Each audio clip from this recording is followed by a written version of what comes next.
One. It's your man DJ Seko, Mr. Drink Too Much Coffee. I have my Starbucks coffee.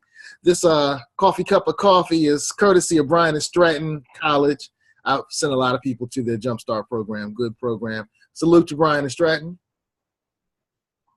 All right, and I have on the line with me a good brother who has a great book out, and actually a lot of great books in the fold that are getting ready to come out. He's involved in a lot of proactive and progressive thought, progressive movement. He's saved a lot of lives. He's helped a lot of people. I salute and bring to everybody tonight, Absolutely Anwar. What's up, brother? Hey, what's going on? Peace, good brother. Peace, peace. I'm glad to be here. Glad to be here tonight. No doubt, no doubt. Now, I said Anwar. I didn't say Anwar, so I got it right this time, right? You got it right, beloved. You got it right. That's what's up. That's what's up. All right, so the first thing that strikes me is you start off with absolutely. Absolutely. So, all right, so why absolutely? Why do you start off, Anwar, with absolutely, and then give us the backstory, all right? Okay, yes, sir. Absolutely Anwar actually came to me fairly easy. But much of this whole journey came very easy. It was like it was destined. I just had to be a willing recipient of, you know what I mean, of the gift, if you will. But absolutely came, I would say, in trying to find my niche with what I do. Absolutely to me means without doubt. Like you don't have to question. It's absolutely. And Anwar actually means most beautiful and most intelligent. So it's without doubt, which like you don't have to question it. And it's most intelligent and most beautiful. Okay, so it sounds like your name means most definitely conceited. Hey, you know what I would say to anyone who would say such things. Myself, I'm extremely confident. Now, I subscribe to the Muhammad Ali school of thought where it is not trash talk, it is not conceited if everything that comes out of my mouth I bring to fruition. So it's not trash talk then. It supersedes trash talk. That is saying kun fire kun, if you will. Say be and it is. So that's how I do it. That's how I live. Say be and it is. All right, Ali Boumaye. That's right. That's right. That's right. All right, so give us the backstory, man, before we go to the front story. And I mentioned in our discussion that we always want to make sure that our listeners have a return on their time investment. They're listening to your story. They're listening to what you have to offer. So they want to walk away with something. So let's keep that in mind and give us the backstory, brother. Okay, I love my backstory, and I'm going to preface my backstory by stating that because at the time of my backstory, I was not a fan of my backstory. And you will know why very shortly. So I grew up your stereotypical black male child, I would say. And by that, I mean, I'm one of 7. No, actually 8. I have 7 sisters. Actually, I'm one of 8. I have 7 sisters. So I grew up in a big family, to say the least. My father was a sole. My father was a sole provider, if you will, because my mother stayed home with the children. So needless to say, I grew up on welfare, not your shiny new welfare today with your access cards. Actually, the paper money welfare with the big bricks of cheese and the big government surplus. Oh, yes, sir. Yes, sir. Now, like I said, at the time of this backstory, you're not really a fan of the backstory, right? Right. You're not a fan of, hey, man, like everything that you've heard about how it was growing up in that situation was literally my experience. But I will say this. My childhood was wonderful. It was wonderful, and you couldn't tell us that we were poor, if that means anything. You couldn't tell us that we were poor. Got you. We wouldn't have believed you. I would have fought you tooth and nail. You could have sent me to the store with Monopoly money, and I still wouldn't have believed that I was poor. So I came through that situation. I think the part that stands out the most to me about growing up is I started school, but prior to going to school, my mother was a daycare provider. So not only did she have a lot of children, that's right. Not only did she have a lot of children, she enjoyed taking care of children and raising children and rearing children and teaching children. So before I started and all my siblings started school, we were well equipped to start school, meaning we were very equipped to start school. So we started off with a very good base, a strong base. Now, this came into question early in my school career. You know the movie Malcolm X, where the teacher comes up to the young Malcolm when he was in class. He said, a lot of times in class, I felt like I was the mascot. He said that he was the only black kid in the class, and I was the only black kid in the class. I used to be so prior to, they told Malcolm, they said, listen, you need to be a carpenter. Jesus was a carpenter. You should work with your hands. After young Malcolm told him that he wanted to be a lawyer or a doctor, things of that nature. Right. I share these same paths as far as they told my mother that I was not equipped mentally to withstand the rigors of their public education system. Now, here's where my mother should get the Purple Heart. So my mother, exactly. If it were not for my mother who fought those words from those people and told them that they were completely incorrect with their assessment, I would not be where I'm at today. So she fought the evaluation, and lo and behold, the young man who they told should work with their hands, and this is like in first, second grade where they made this evaluation. Yes, sir. So not only did I prove, see, my life is a collection of me not only proving people wrong, but doing it in a big fashion. So graduated high school, 3.8 grade point average, 17 out of 450 students, National Honor Society, never missed a day of school, played sports. I did very well in school. School was never an issue for me, So that's the backdrop. Going through the first time I would say, supremely baptized into, I would say, our history, Black history, was, I knew of it before. Supremely baptized? Yeah, supremely baptized. Okay, so you had your N-word wake-up call. Yeah, I had my N-word. I had my N-word wake-up call in kindergarten, but I'm talking about where it actually meant something to me, and you start to feel it inside. You know what I mean? You found your fist. Exactly. Yes. Okay. That's a great way to put it. Yeah, I found yeah, that's right. Yeah, salute to Blair Durham, because she gave us the term "find your fist." So you found your fist when? I found my fist. I believe I was 15. Now listen. So the teacher that I had, big shout out to Miss Carey. Her name was Miss Carey. It's black sis, beautiful, strong black sister who taught Black history course in our school. Now, she showed us the movie Roots. Now, I've seen the movie Roots before when I was younger, but it didn't have the same effect on me when I was 15. Now, when I was 15, it awakened something in me that refuses to go away.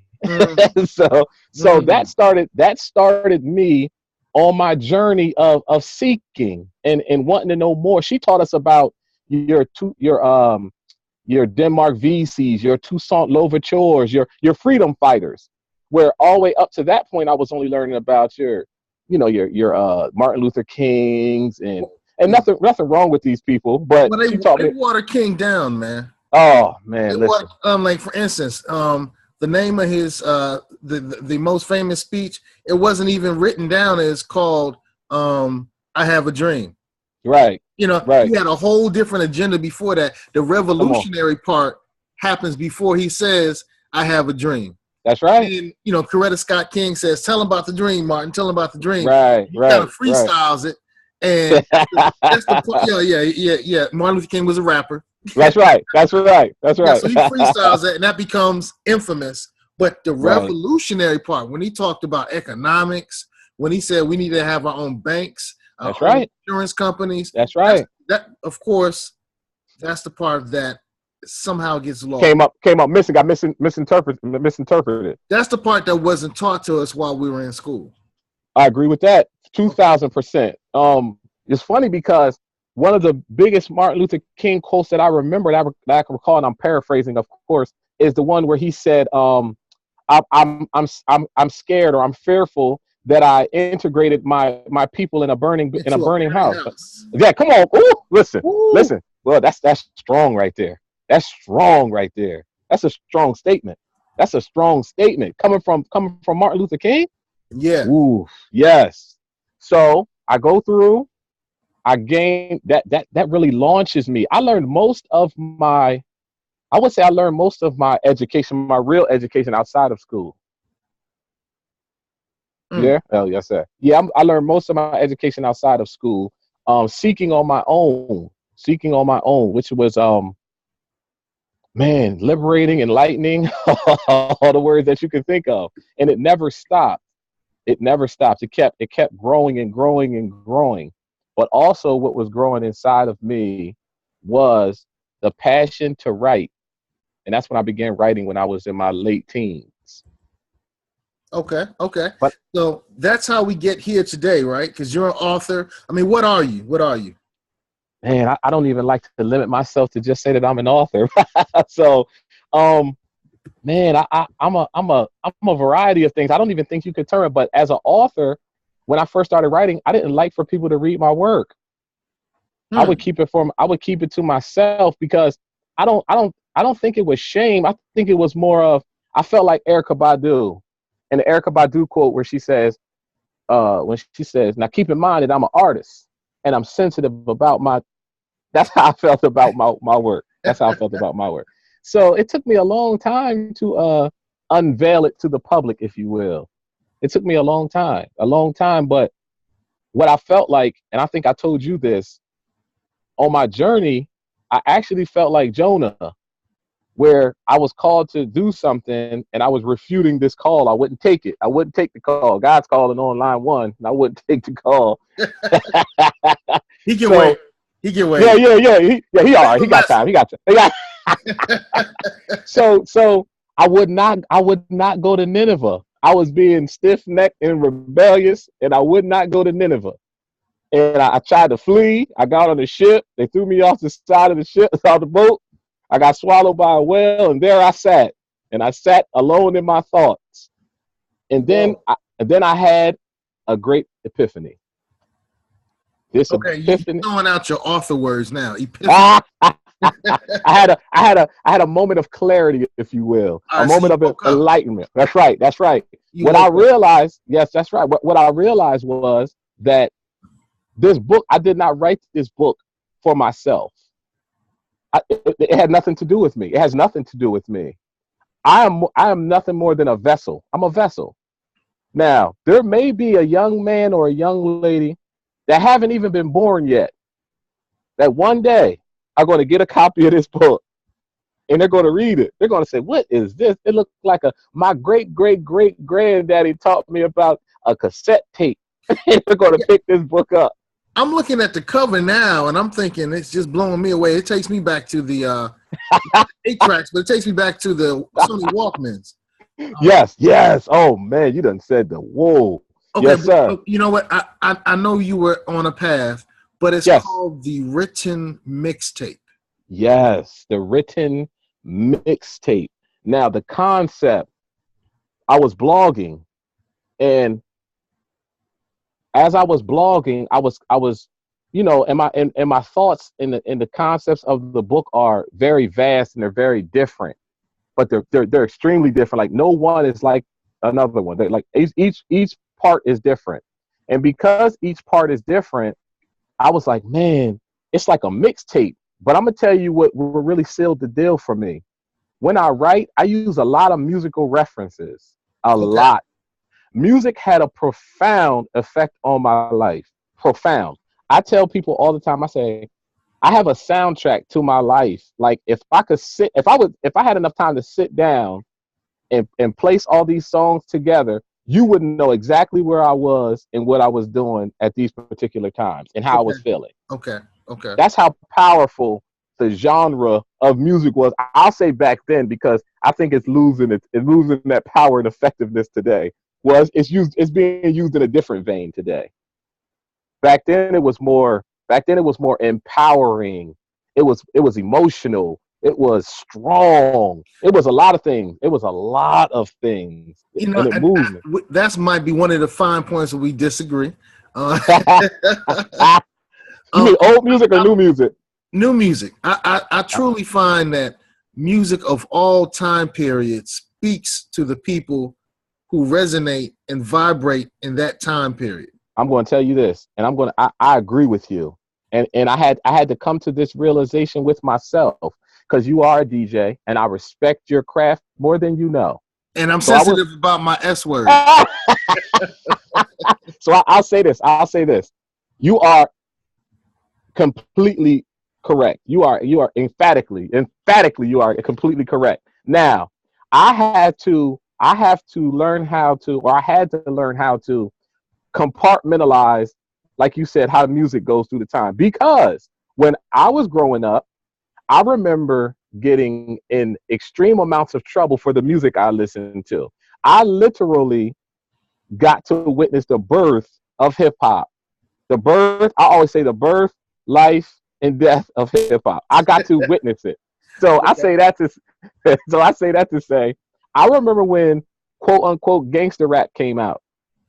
No. And yes. And I remember how they used to buy CDs and crush them in the streets. And remember how they were trying to get the Supreme Court to do away with it. And remember how they were trying to put rappers in prison for the things people were doing while listening to rap music. Like, it was really insane in that time period. So you are very correct when you say the music of that time period fits the people of that time period. Mm-hmm.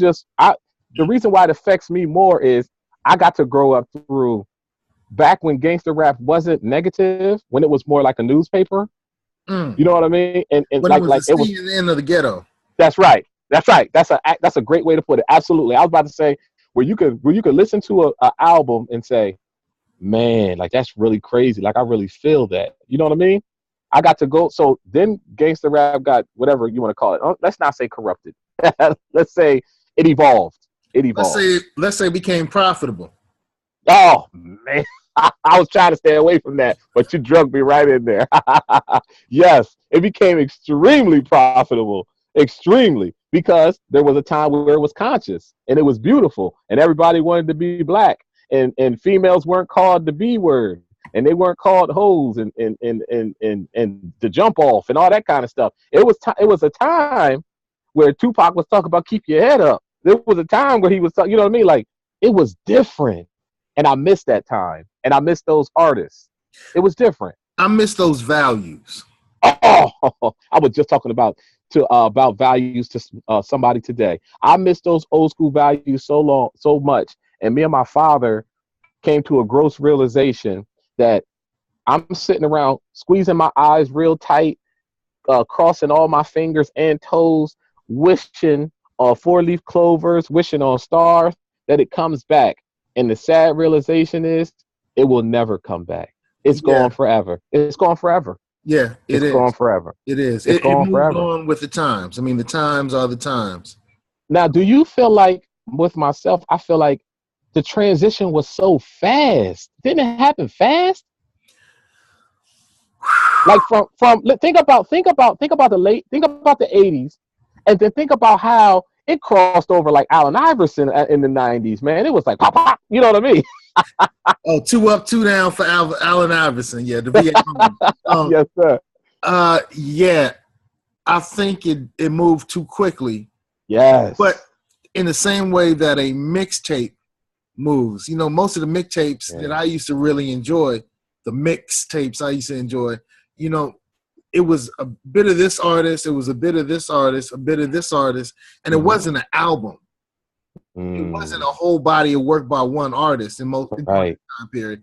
It was a mixture of different things. So it moved, and in some cases, I wanted to hear more Tupac, but I was on to Mos Def maybe. You know, so when I look at your book title and I look at your cassette tape, it takes me and it gives me the idea that your story, your book, may go deeply into something and then it goes deeply into something else. Fact. So I'm not gonna go fully. Okay, so tell me about the writing process, because I know how I used to make mixtapes. Right.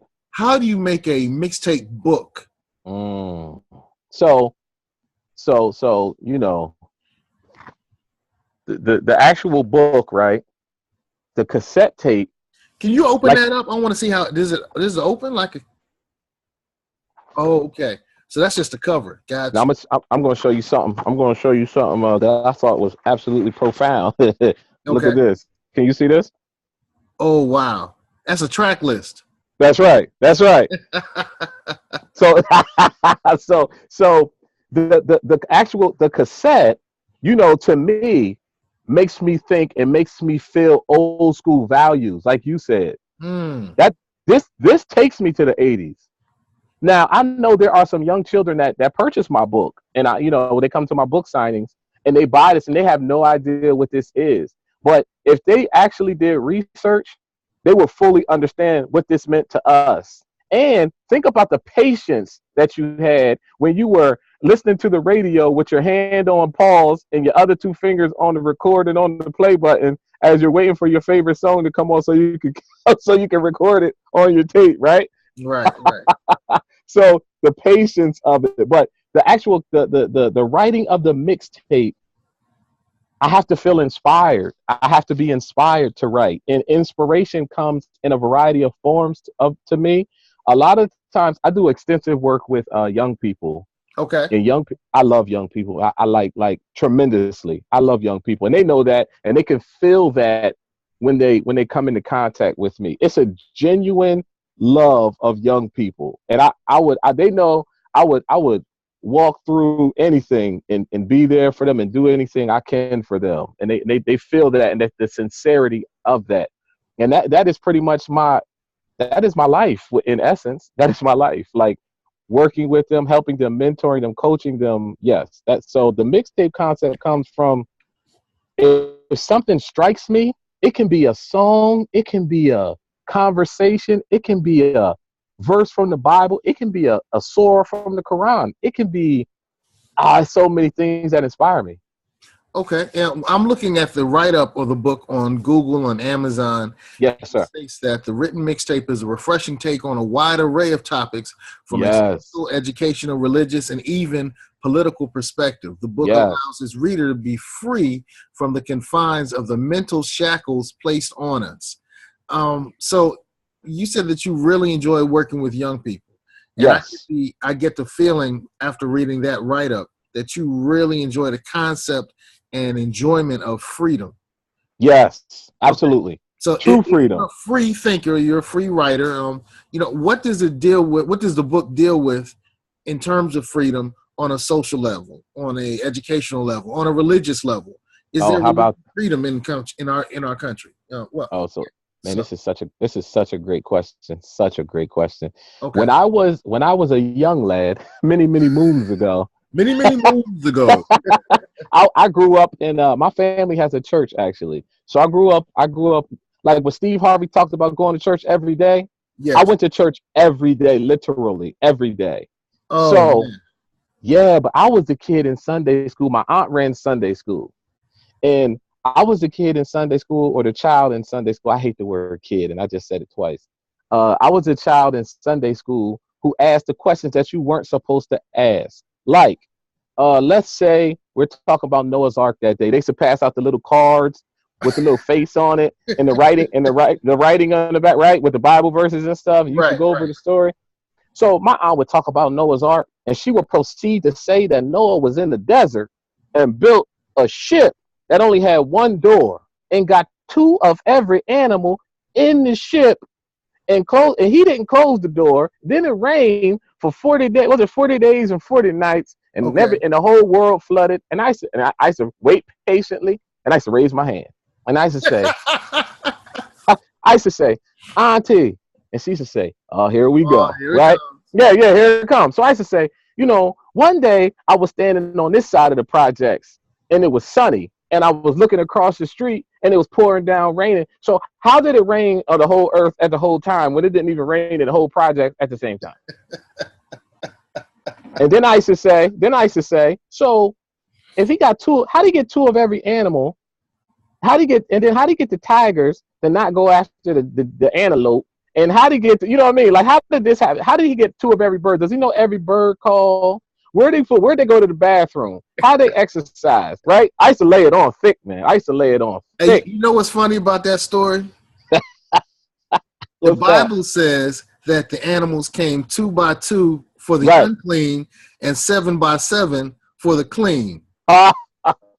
Listen, And listen. in my Sunday school, they taught me 2 by 2. Right. Everybody And got they taught 2 left by out 2. the Right. 7 by 7. Because because mathematically it didn't make sense, right? You know So why? after, Okay, yeah, go ahead. well, Go ahead. Go I was ahead. about to say, so after my series of questions, she would proceed to look at me and tell me to be quiet for she popped me. She always threatened to pop me. I'm going to pop you, boy. Be quiet. Turn around and sit down. So I was always the young person, the young man who would ask those kinds of questions. When I was young, it was frowned upon. When I got older, I realized that not only was I correct to challenge such things, but that there's a whole lot of people that feel just like me. And there's nothing wrong with that. You're not tainted. You're not diseased. You're not insane. You're actually using your brain, and that's what it's there for. Mm. You know, I've always had that position too, that God gave us the ability to think, reason, and question. Right. And you grow intellectually when you think, reason, question, and investigate. Yes. What else is there? Because to me, there is an answer for absolutely everything. There's an answer. Now, are you equipped to find out, figure out, or digest this answer? That's a whole nother conversation. But there is an answer for everything. To me, God, Allah, whatever you want to call him, is the supreme scientist, meaning everything that transpires in this realm of existence was by his doing, right? The creator. Design means that there was a designer. So because we're here, we know that we didn't just come out of just didn't materialize out of thin air. So we had to have a designer. So this designer, this architect, this master architect designed everything, and he designed everything complete yet incomplete with the ability to grow into complete perfection. Mm-hmm. Yeah, so that's how I believe that everything is. Thoughts are even like that. Thoughts start out infantile, right? And then they grow and they bloom and they blossom. Like I didn't first think of, oh, the written mixtape and totally like this. I didn't think about it like this. I thought about it piece by piece, and then when the thought came to put it all together, there was something totally different. But it all came out. How has that experience with your auntie influenced the person that you are today? Oh, because it taught me. I felt that she never had answers for me, but instead of telling me that she couldn't answer my questions, that's when I would get. I don't want to make it seem like she was a bad person by saying that's when I got threatened, but you know what I'm saying. That's what that's what I got. But I knew you know how you can feel that somebody just isn't equipped to handle that in which you have to off. You know what I mean? That in which you have to off. Like they just can't. They're just not equipped for it. So it's not her fault. It's not her fault. In the Bible it says, and what if your parents were fools? And it's not saying that in a negative way. What if everything that your parents were taught was incorrect? But to them, it was correct because who taught them the information. Ooh, you said it's, give me the Bible quote again. It says, I forget where, but it says, and what if your parents were fools? Okay. You're teaching me. Yes, I do not know where it's at, but I know that always resonated with me. Okay. What do you say? I couldn't find it yet. I have okay. to, we'll keep finding. But yeah, why was that so important to you?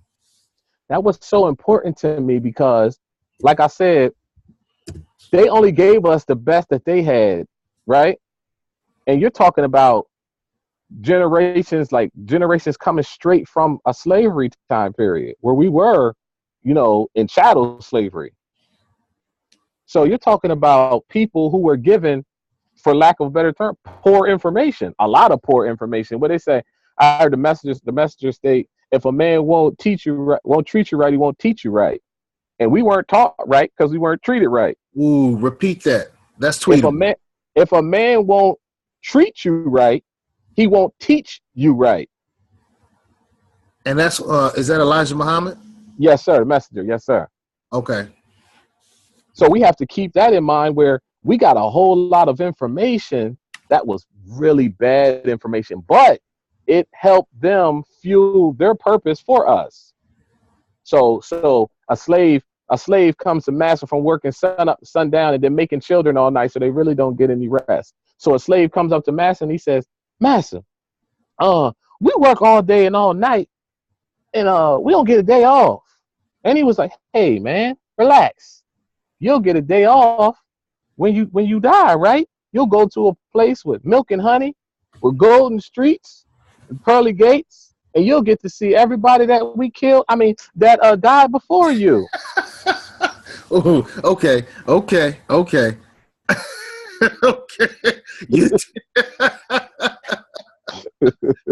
And I a little jab there. Yeah, just a little jab. So you say, so the messenger said, while we were building their heaven on earth for them right now, they told us we had to die to achieve our heaven.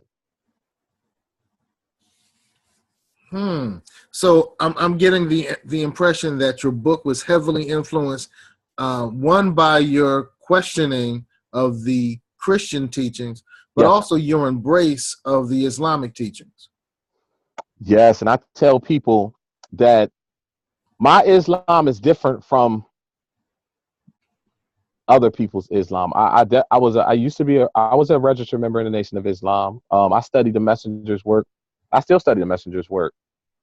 You can quote me on this, and I know a lot of people will probably not like this quote, but I'm fine with that. In this dispensation of time, there is not a better body of information than what the messenger taught. Fact. And I'm talking about the supreme wisdom. I'm talking about the lesson book. I'm talking about Message to the Black Man. I'm talking about How to Eat to Live, book 1 and 2. I'm talking about The Fall of America. I'm talking about everything that he wrote. There is not a more comprehensive, especially for the black man and woman you all hear this all the time, in the hells of North America. There is not a more extensive and higher quality of information than that. Fact.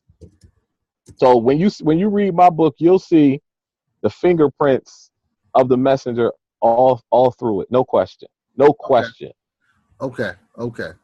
One of the things that I truly appreciated about Elijah Muhammad and Wallace Farad Muhammad and Malcolm X, and I guess Farrakhan as well, speaking of modern day times, and Tony Muhammad and Khalid Muhammad, is their embrace of both the Bible and the Quran in their teachings.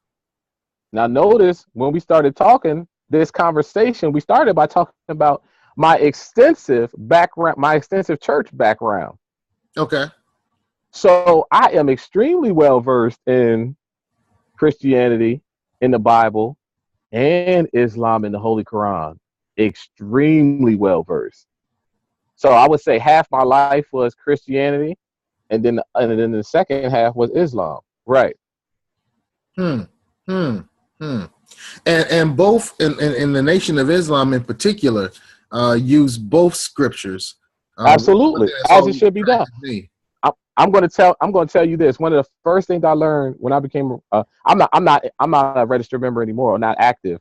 But one of the first things I learned when I became a registered member in the Nation of Islam is a good Muslim is a good Christian.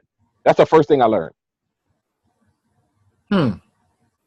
See, there's a lot of, I'm gonna tell you what, I think I said this to you before. Words scare people, especially our people's definitions of these words. Like, one word that scares people is God. If I see you and I say, "What's up, God?" Now, a Christian brother will say, "Whoa, I'm not God. None is good but the Father." See how I just quoted Jesus right there? So, but to a Muslim, he knows that he's not the supreme being. He's not saying that. But you know what makes me like drives me crazy about this? Okay. In the Bible it says that we are we were made in his image and likeness, created in his image and likeness, right? If we were created in his image and likeness, do you have children, brother? I do. Right. So your children, right. So your children one day, they're going to grow up, they're going to bloom and blossom. And what are they to become? An extension of what? Of you. Mm. So if I'm God's son, we'll claim that really fast. You're not going to stay, you'll stay his son, but you won't stay an infant forever. Eventually you're going to grow up into what?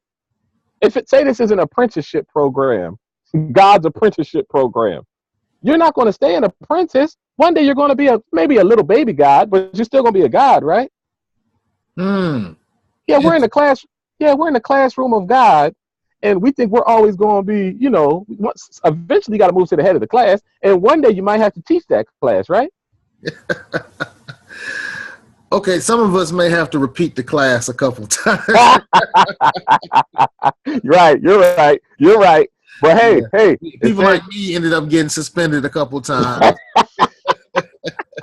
but we're quick to claim all of these wonderful quotes and God quotes and Bible quotes, but did we really internalize these scriptures and these quotes? Because what's the point then if you didn't internalize them and then utilize them, right? So what are we doing? If you're saying, how are you doing today? But I'm gonna tell you, I hate this quote right here. You ready for this one? All right. Hey, how you doing, brother? How you feel today, brother?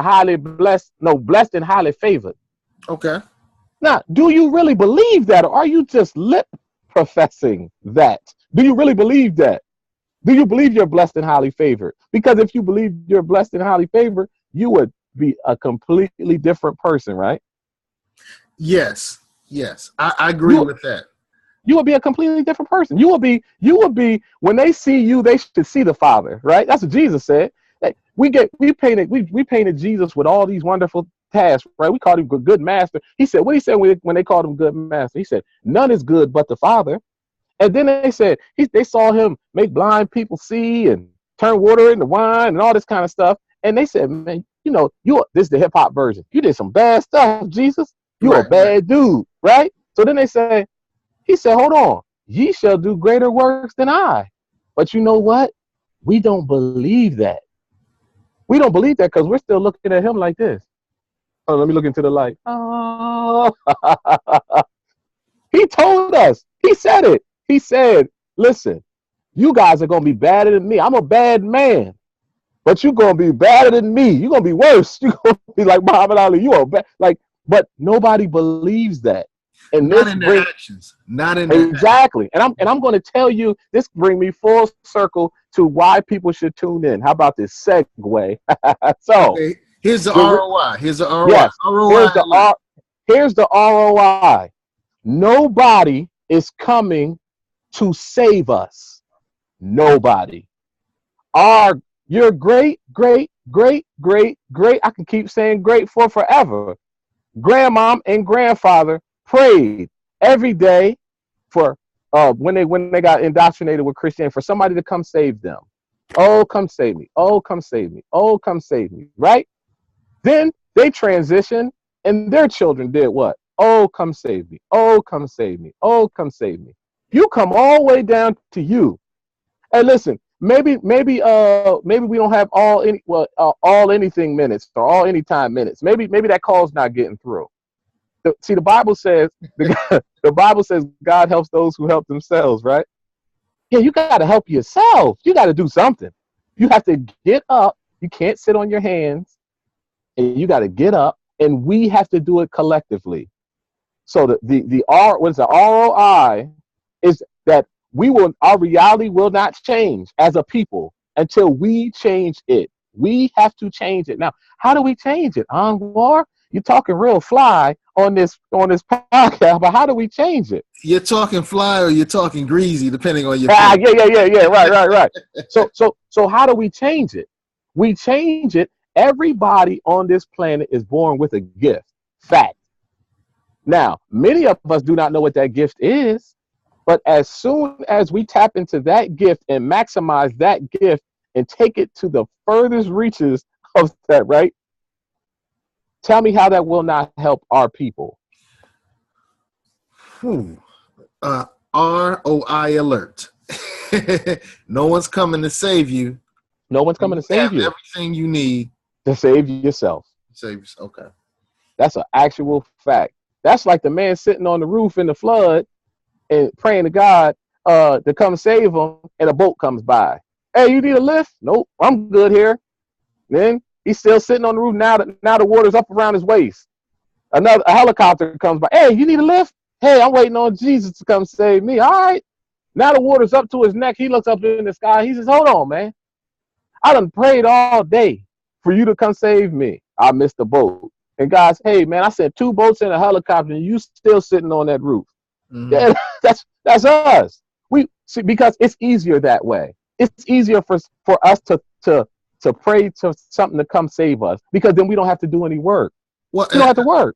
I think that centers, and I want to get back to your book. Yes. I think that strikes at the heart of the challenge that faith without work is dead. It's a challenge. Mm-hmm. Okay. I have insecurities. Mm-hmm. I have fears. Right. And if my faith is lower, or lower power is less powerful than my fears and insecurities, I don't move.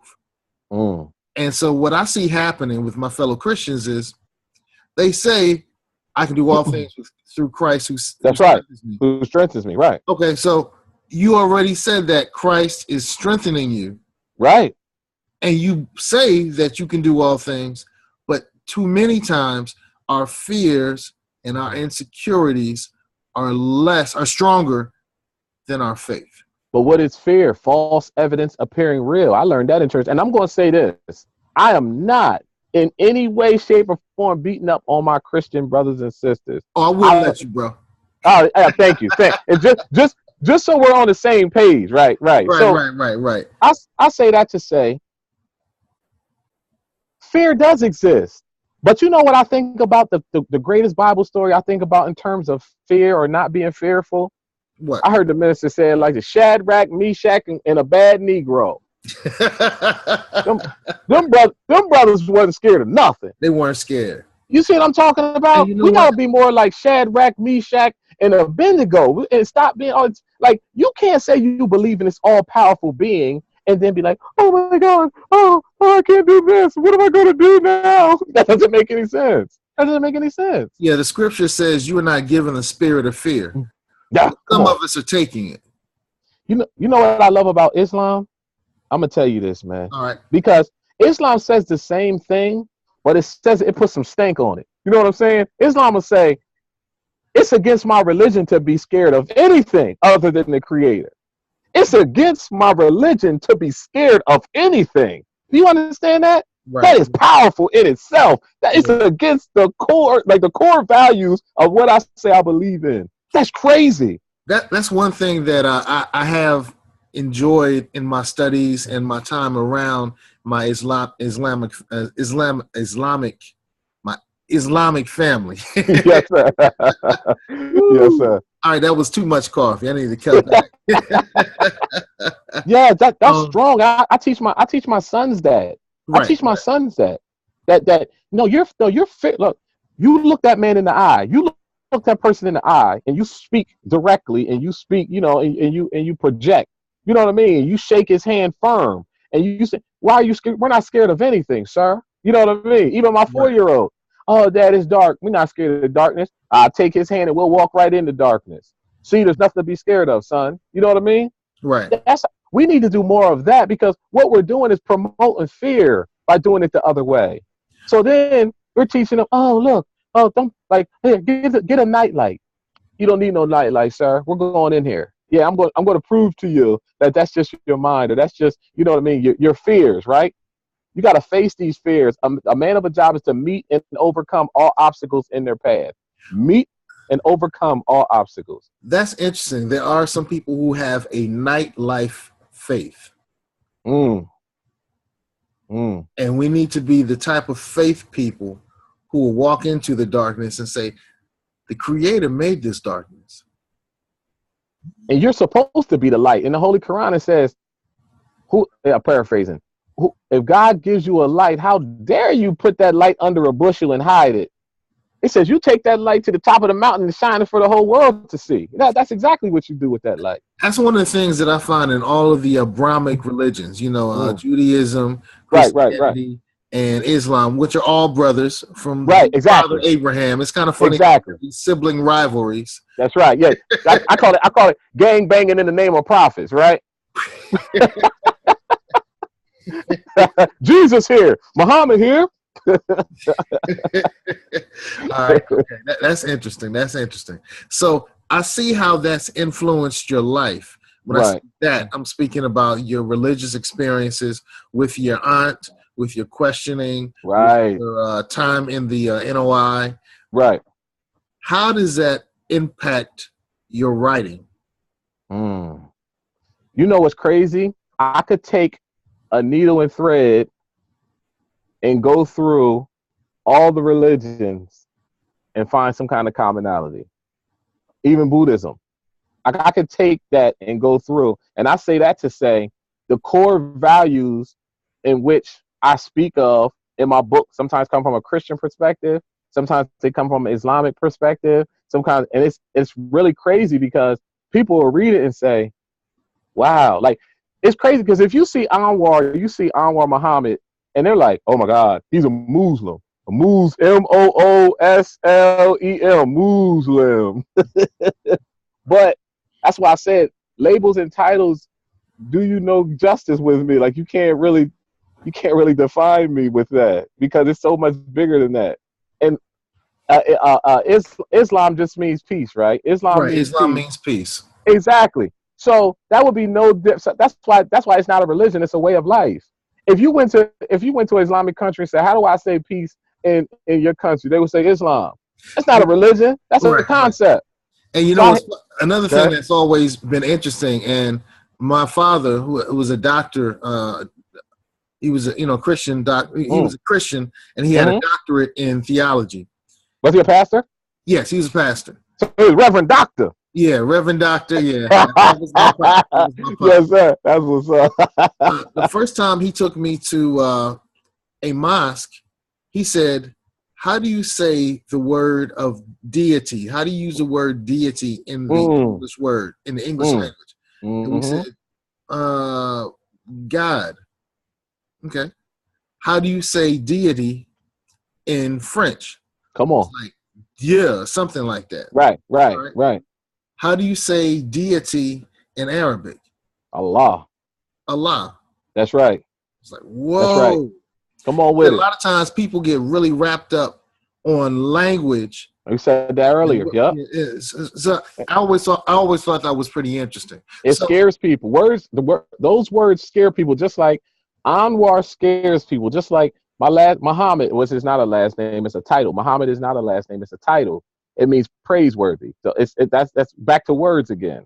Okay, so you're absolutely conceited and praiseworthy. That's funny. Yeah, so the words have power and they have the ability to alter people's realities, negatively or positively. And the media does a great job of stigmatizing Arabic words. Oh my goodness. A great job of it. But I'm going to tell you this. Whether my name was Timothy or whether my name was Anwar, I would still be viewed as what I am in this country. A black man.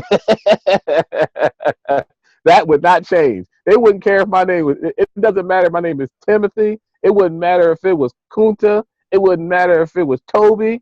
It wouldn't matter if it was Anwar. I'm still black, and I'm still, a black man in this country. I'm still a male, and I'm still in this country. So when people get caught up on words and you say, yeah, those labels don't matter. They don't matter. What did Malcolm X say? What do you call a brother with a PhD? N-word. You call him, yeah. Exactly. All right. So why should I buy your book? You should buy my book. Number one, because it's black written. Number two is because anybody can read it, especially children. Okay. And number three, it questions, right? You know the quote where it says, good art should have the ability. I forget how it goes. Something about has the ability to make you have a choice, make you have a choice on it. I can't remember. A good art has the ability to make you form an opinion, something like that. This, you can't sit on the fence with my book, and not even a little bit. Like, it'll rattle your cages a little bit, especially for the children. When I talk about dinosaurs and stuff like that, it'll rattle your cages, because the first thing people say to me when they read my piece on dinosaurs is, "Well, I see them in the museum," or "They got fossils," or you know what I mean? Like, they'll say stuff like that, and I'll say, this is not something I just woke up with that day and was like, I'm going to write about this today. That's not what happened. I have been researching dinosaurs since I was, probably a teenager. All right. Okay. Well, I'll bite. So people always say that when I talk about it. They say, all right. Okay, I'll bite. So listen, from a religious perspective, real quick, religious perspective. So God made everything, right, in Genesis. Everything. He talks about it too, right? He talks about the fowl of the air, the fish of the sea, and then he said, let us make man, right? Not one time. Exactly. How about that? And then not one time, that's a whole other conversation for another day. Yeah, that's an Elohim conversation. Yeah, that's right. Okay. That's right. All right. That's the Christian mystic talking. Okay. Yeah. So go ahead. Not one time throughout this entire book did they mention something terrific as a Tyrannosaurus Rex. That's just religious perspective, right? And that's just a small portion of religious perspective. Now, let's go science. Go science. Okay, but it never discusses the airplane either. It does talk about, yes, it does. Not the airplane, the name, but Ezekiel saw what in the sky? The wheel in the middle of the wheel, right? Right. That wasn't a flying craft? Boom, boom, boom. It wasn't an airplane. It was something flying though, right? All right. He said, hold on. It's clouds by day and a pillar of fire by night. Okay. It doesn't. The Bible doesn't reference the pyramids. They call them temples. Oh, okay. Remember when Jesus confounded the scholars of the. Remember when they flew to Cairo? Okay. They got out of Dodge and went to Cairo. You know what? Okay. Yeah, listen. I know that good book, brother. That's one thing I like about the Nation of Islam. They are like the Jehovah's Witnesses. They really know the Bible in and out, and like the Hebrew Israelites. The crazy part of inside and out. You're right. The crazy part about that is that I had an extensive knowledge of that even prior because of my upbringing. You know what I mean? From going to church every day. Right. I come from a long line of pastors and all that all that kind of stuff. So that was already in my genetic makeup, if you will. I care what people sometimes say. If I wasn't a Muslim, I'd probably have a mega church right now. A mega church with a jumbo jet. We've had some good conversation about your book, about your philosophies, about your influences. What are the next steps? You wrote a book, and after you write a book, what do you do with that creation? I am currently in the process of trying to get my book exposure, right? Of not only my book, but myself, as far as traveling, doing book signings, doing book readings. I've been to a few colleges doing some things, but ultimately, I would say the mission or the crux of what I want to do with that, to me, it springs forth hope especially for our young children, right? You say, all right, I had this young man from the projects, grew up on welfare, who was told millions of amounts of times that he wasn't going to be anything, he wasn't going to amount to anything. And So now he wrote his own book. You know, he owns his own business. And I came from the same streets as you. So don't tell me you can't do it. Like, don't tell me you can't do it. I'm living embodiment of what you can do when you put your mind to it. And how about this? How about be a cycle breaker? I'm a cycle breaker. I break cycles on purpose because cycles need to be broke. The negative cycles need to be broke. So how about be a cycle breaker and change your family's reality, your lineage, like the people after you. Somebody has to stop the ball and say, hey, listen, enough is enough. Like, say the father's not being in children's lives. All right, somebody has to say, all right, that sucked for me growing up, but I'm going to make sure that doesn't happen to anybody else after me. You know what I mean? Somebody has to take that mantle and take that torch and say, enough is enough for your family's sake. And they have to rewrite all the wrongs. And the wrongs weren't committed because the other people were thinking properly. They were wrong because we weren't operating properly. And look how deep those wrongs ran, right? Like, it got really ugly for us as a people. But somebody has to stop it. Somebody has to stop it. So my message, I definitely love talking to young people. My message is, never let anybody tell you what you can't do and what you can do. Trust in yourself, believe in yourself. You're way more powerful than you believe. And they're going to be single-handedly responsible for correcting a lot of what the previous generations have done in a negative context. They are going to be the ones. They're the ones. And you can see it. You can see it. They're strong. They're unyielding. They don't take a lot of mess. Now, the only thing is they're operating more left than right. When they get straightened up and they're operating so like when a plant comes up and if it starts growing crooked, you got to put a splint up to it, take it around so it starts growing up straight. Yeah, we have to be that splint for them to help them grow up straight. So that requires a lot of sacrifice on our part. We have to sacrifice. We have to sacrifice time. We have to sacrifice things that we might want to do as opposed to what needs to be done. And I know my life is a revolving door of sacrifices, especially when it comes to young people. It has to be. Like right now, I'm coaching 2 little league teams, and on top of everything else that I'm doing. You know what I mean? But what better vehicle than sports than to teach young people positive things? Because it's way bigger than sports. So I always use sports as a vehicle for high school football. I coach high school football, little league football, basketball, baseball. You can use these. When else would somebody come in contact with an Anwar Muhammad? Right? So I'm talking. Right. So you have to make yourself available, and I'm asking all the, especially the positive Black men, step out of your comfort zones and do more. Like I'm not talking about heal the world, even in your community, even on your street. Do something outside of what you're already doing. Do the extra. Do just it doesn't take much. It doesn't take much. Just do that one more thing on top of everything else that you're doing for that boy across the street, or for that kid that that father may not be around, or just do that and they'll remember it forever, because it took a lot of people in my life to create what you see here today. My mother and my father are still married. They're still together. I just talked to my father last night. Had a great conversation. But it took a whole lot of people to make me. A whole lot of coaches, a whole lot of old heads that we used to call them, right? A whole lot of uncles, a whole lot of just cousins. It took a whole lot of people to make me who I am today.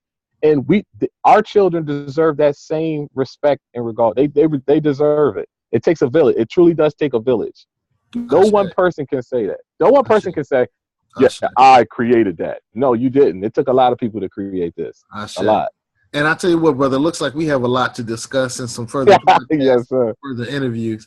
Let's go out, man. What's the last thing you want to say to our listeners who've gotten a return on their investment?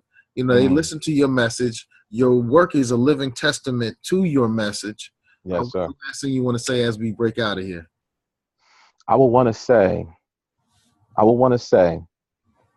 before I say look me up on social media and all that kind of stuff, I would say Be the change you wish to see. And I know that's supremely cliche-ish. I know it is. But self first, then others. So get yourself together first, and then others. Stop worrying about somebody else, and you didn't even sweep your own porch yet, right? What they say, that's what they say back in the day, right? Sweep your own porch first before you come over and try to sweep mine. So I say get yourself together first, because they need you and we need you. They need you. They're crying. I don't know what other language they need to cry out in, because their actions are crying out, and they're saying, help me. They're saying, save me. They're saying all of this stuff. And you see it as, oh, another little dude got shot today. Man, these little dudes are crazy out here. Yeah, but they're crying. That's a cry for help. Anybody who counsels know that all behavior is purposeful. Correct. And all of it is not going to come out in a positive manner. Some of it's going to come because negative attention is better than no attention. Okay. So, wow. And with that, we're going to end. Wow. The book is amazing. Thank you. The design of the book is amazing. The message is amazing. It's absolutely amazing. And thank you for being on the Fly Guy Show, where we do everything on the fly and in such a fly manner. And we just want to say peace to everybody. Have a great day and stay fly. Thank you, beloved. Please.